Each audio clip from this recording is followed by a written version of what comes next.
Bismillahirrahmanirrahim. Assalamualaikum warahmatullahi wabarakatuh. Halo anak soleh dan solehah, apa kabarnya? Semoga kalian dan keluarga selalu dalam keadaan sehat walafiat ya. Kembali lagi dengan Bu Fatimah. Hari ini Ibu akan menjelaskan materi tentang cara menghindari akhlak tercela sifat murtad. Tolong disimak dengan baik video berikut ini. Tujuan pembelajaran hari ini adalah agar kalian dapat mengetahui apa itu sifat murtad, kemudian bagaimana cara menghindarinya, dan yang ketiga, agar kita bisa menolak dengan konsisten untuk menjauhi sifat murtad. Allah Subhanahu wa Ta'ala berfirman dalam Al-Quran Surah An-Nahl ayat 106. A'udzu billahi minasyaitonir rajim. Bismillahirrahmanirrahim. Man kafara billahi min ba'di imanihi illa man ukriha wa qalbuhu mutmainnun bil imani walakin man syaraha bil kufri sadran fa'alaihim ghadabun minallah walahum adzabun azim, yang artinya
meninggalkan atau keluar dari agama Islam dengan niat, ucapan maupun perbuatan. Misalnya, mengingkari Allah sebagai Tuhan, tidak percaya terhadap kesucian Al-Quran, atau mengingkari salah satu hukum yang sudah ditetapkan dalam syariat Islam, seperti tidak percaya sholat, tidak percaya puasa, haji, dan juga zakat. Perkataan yang bisa menyebabkan seseorang itu murtad adalah mengingkari keesaan Allah Subhanahu wa Ta'ala, tidak percaya terhadap kitab-kitab Allah, malaikat-malaikat Allah, dan mengingkari adanya hari akhir. Adapun murtad dengan perbuatan adalah seperti sujud kepada berhala yang disembah oleh agama lain. Nah, seseorang disebut murtad apabila dalam keadaan berikut. Yang pertama, berpindah agama atas kemauannya sendiri, bukan atas paksaan orang lain.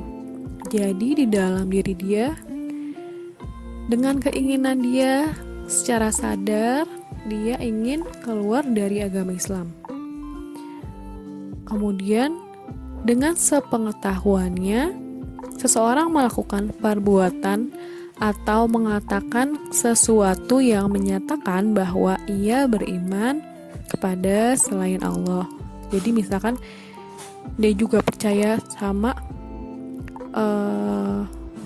berhala, atau misalkan dia percaya bahwa ada Tuhan selain Allah, misalkan Tuhan yaitu matahari kah, atau Tuhannya bulan, atau Tuhannya itu patung, dan berbagai macam hal lain yang dia anggap bahwa Tuhan itu tidak hanya Allah.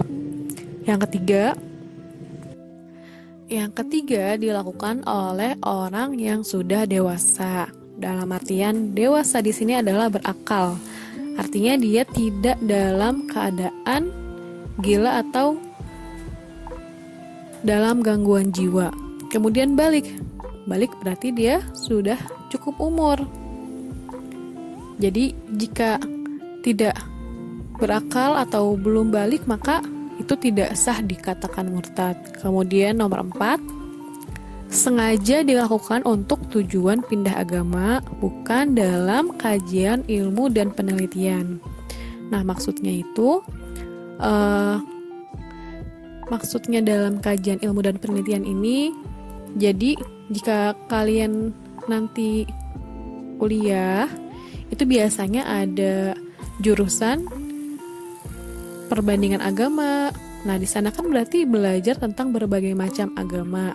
Nah, jika kalian belajar tapi kalian tidak meyakini atau tetap percaya bahwa Tuhan itu hanya Allah, maka itu tidak dikatakan murtad, kecuali memang tujuannya itu kalian ingin pindah agama, bukan untuk ilmu ataupun penelitian.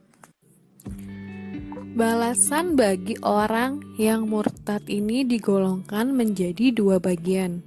Yang pertama sanksi ukhrawi, dan yang kedua adalah sanksi duniawi. Maksudnya sanksi ukhrawi adalah sanksi yang akan didapatkan di akhirat, sedangkan sanksi duniawi adalah sanksi yang didapatkan ketika kita masih hidup di dunia ini. Sebagaimana dalam firman Allah Subhanahu wa Ta'ala dalam Al-Quran surah Al-Baqarah ayat 217,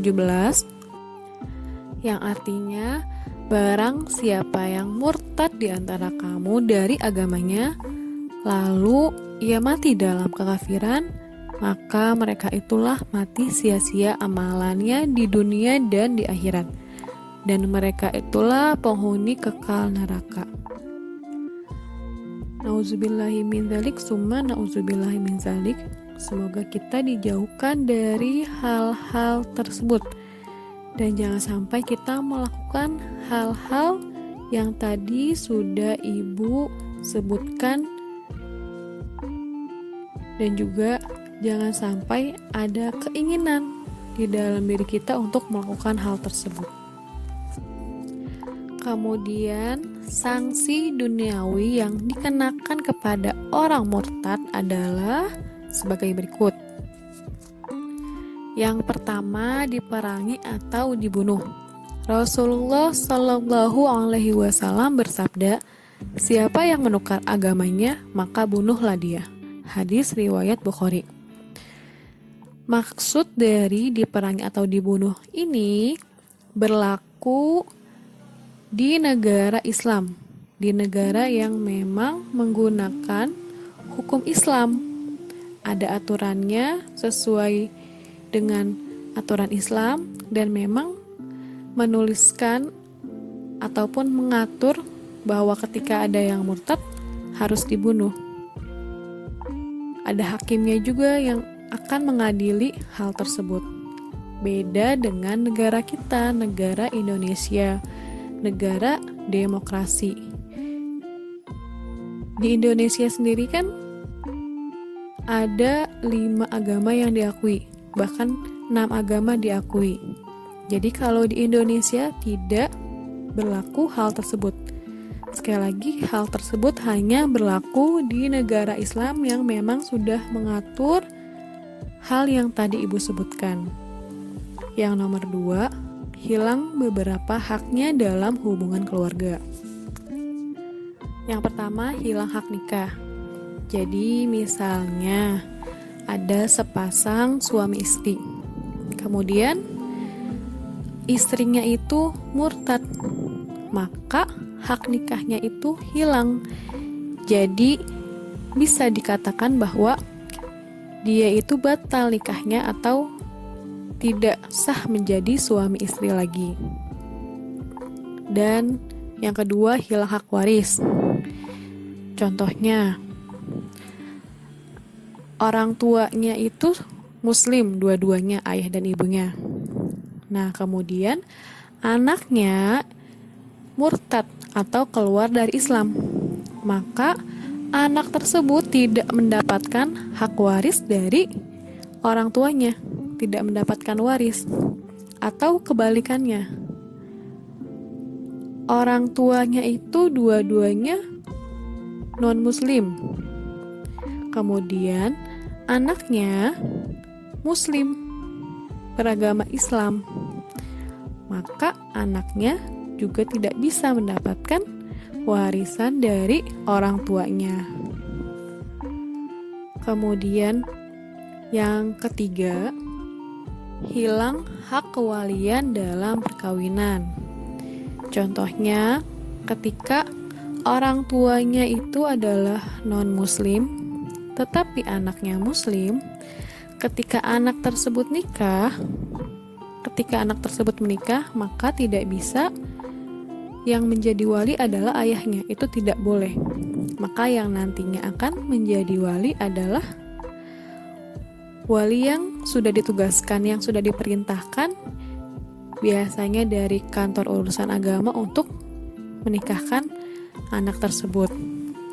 Atau kebalikannya, orang tuanya muslim, anaknya non-muslim, maka orang tuanya pun tidak bisa menikahkan anaknya karena sudah berbeda agama. Nah, itu tadi sering terjadi dalam kehidupan sehari-hari. Kita harus menjaga diri agar tidak sampai hal tersebut terjadi oleh diri kita. Kemudian kita harus menjaga perbuatan kita, ucapan kita, agar jangan sampai menjurus kepada kemurtadan. Orang yang murtad itu sangat hina di sisi Allah Subhanahu wa Ta'ala.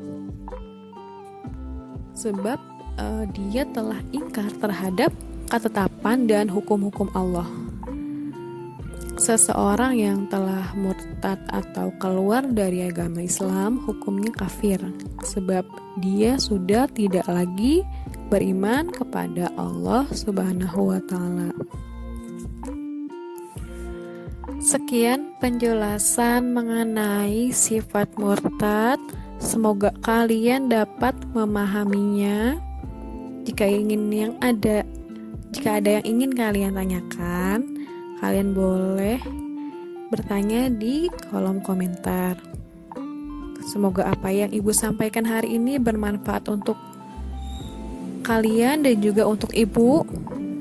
Semoga kita dijauhkan dari hal-hal yang tidak baik, hal-hal yang dapat menjerumuskan kita dari menjadi murtad ataupun hal-hal yang dapat menjerumuskan kita ke dalam kemurkaan Allah. Nauzubillahi min dzalik. Terima kasih atas perhatiannya. Sampai jumpa di pembelajaran berikutnya. Wassalamualaikum warahmatullahi wabarakatuh.